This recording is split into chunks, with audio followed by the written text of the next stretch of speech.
Hello, dear sister music. You say hello, hello, hello. All right. We are always being told that being in nature is good and grounding for us, to which I agree. Why then do biting insects and mosquitoes exist to seemingly deter us from? Oh, yeah. Oh, that's a great question. Oh, my gosh. I love to answer that question. And then the next is, how can we coexist beneficially with the often annoying insect kingdom? I have tried setting the intentions, boundaries, Mother Nature. Okay. So, this is an amazing question. I just absolutely,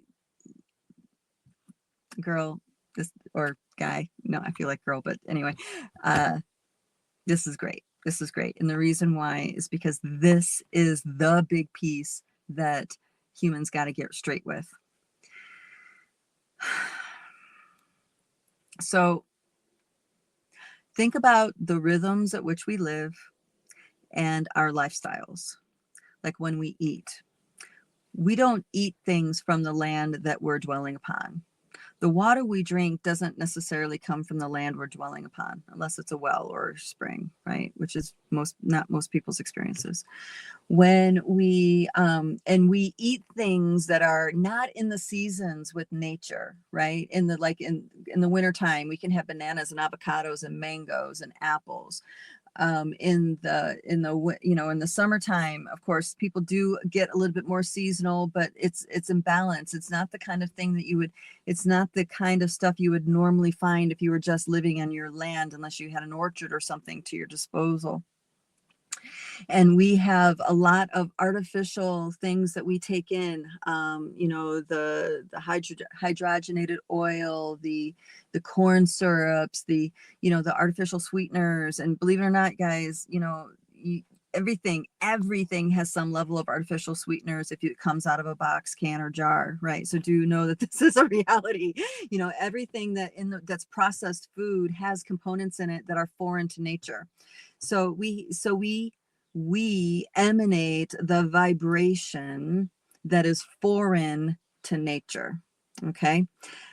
We don't rely, our baseline subconscious rhythm is not in alignment with, you are fully loved and provided by the Pachamama. Everything you need is from the Great Mother. That's not the baseline in the Western subconscious. The Western subconscious, whether you believe in these religions or not, the Western subconscious, the collective holds that you are cursed from the garden and you shall only reap thistles and thorns from the earth. That level of exile and ejection experience, that you are a sinner, you are ejected, isolates you from being one with nature. So there's deep-seated beliefs, there's deep-seated subconscious constructs until we're aware of them, and then we start healing that, and that takes time to heal. It takes time for us to do those shadow work. It takes time for us to get to the forgiveness, because it has to come from the authentic self. It's not something you could tell yourself to do. Hey, stop doing that. That's a wound. Cancel that out. Delete, delete, delete. Okay, now you're fine. No, it doesn't work that way, because these energies are anchored. These are energies that have structure, shape, and form, sometimes even crystallized, that are anchored in our energy field, in our bodies, in our emotional field, so on and so forth. So you can't just, delete, delete, delete, let now do something different. No, energetically that needs addressed and unwound. Sometimes it can happen like a lightning bolt getting struck, which many of you have had that experience, not a actual lightning bolt, but that spiritual transmission lightning bolt that can come in and clear it, which is not a fun thing. Or other things can happen, and you'll start to grow and mature emotionally, spiritually, and you'll start to recognize the freedom, and you have freedom here, choice here, and then you'll start healing, and those structures will dissolve because you're no longer supporting it with your actions, behaviors, words, all that stuff. So from these deep constructs inside of our subconscious, energy bodies and so forth, and our lifestyle, how we live, the rhythms that we live, creates a compilation in our energy field. So when we go into nature, it is clear to all of the forest, desert, jungle that we don't belong there. Why? Because of how we vibrate. We smell weird.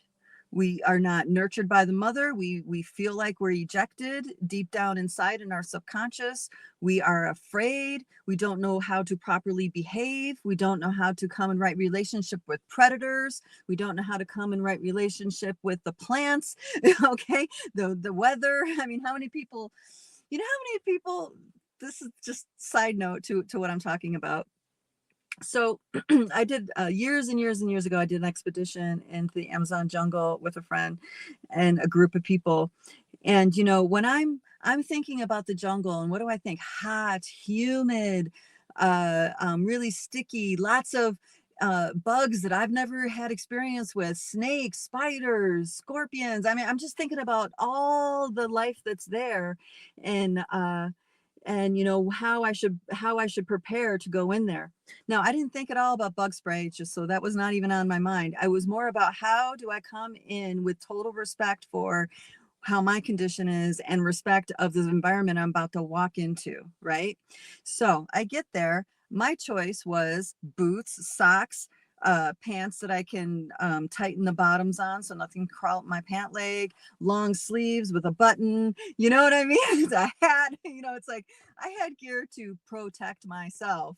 And also, that could, what do you call it? Fabric that's okay with the heat and in the all that stuff. I kid you not, like 75% of the people that showed up there packed tank tops and shorts and sandals to hike in the thick jungle. Because what are they thinking? Oh, hot, muggy. Oh, it's gonna be so hot. So they were like, they're thinking about they're dressing for vacation. They're going to the beach. It's like, no. You're going into thick, dense jungle, right? And they just had no way of relating to the reality of what they're about to go into. Now, I didn't have it all figured out, but I was closer. There were certain things that about your boots and stuff that were issues. But just painting this picture that humans are not in harmony with nature unless you spend a lot of time in nature and you talk with nature and you love nature I'm not talking about you go in and you be nice. No, I'm talking about you develop a daily relationship with nature and address your frequency of what you're taking in. For example, there's a place here in the mountains where the mosquitoes are absolutely off the hook, the worst ever that I've ever seen and experienced. So I went a long time having no sugar whatsoever. Nothing sweet, no coconut sugar, no syrup, no honey, no sugar whatsoever. And I can walk in any wild situation, whether it be northern woods, the wilderness and marshlands of Florida and Louisiana. I mean, didn't matter what kind, or even the jungles in Mexico. I never got bit. Never got bit. Everybody's getting eaten alive, and I never was messed with. Okay. And I feel like that's for many reasons. One, that sugar thing, I smell a lot differently. Everything is different about my overall energy because I do not take in sugar. Other thing is that I've spent 15 years, 20 years. Okay. I'm going to date myself. 25 years doing deep prayer and ceremony with nature. Connecting with trees, connecting with nature spirits, connecting with grasses, connecting with spiders, connecting with, you know what I mean? And I developed a very, very different relationship to the insect kingdom because of that. One is that I recognize their star origins, that brings me in a different relationship vibrationally.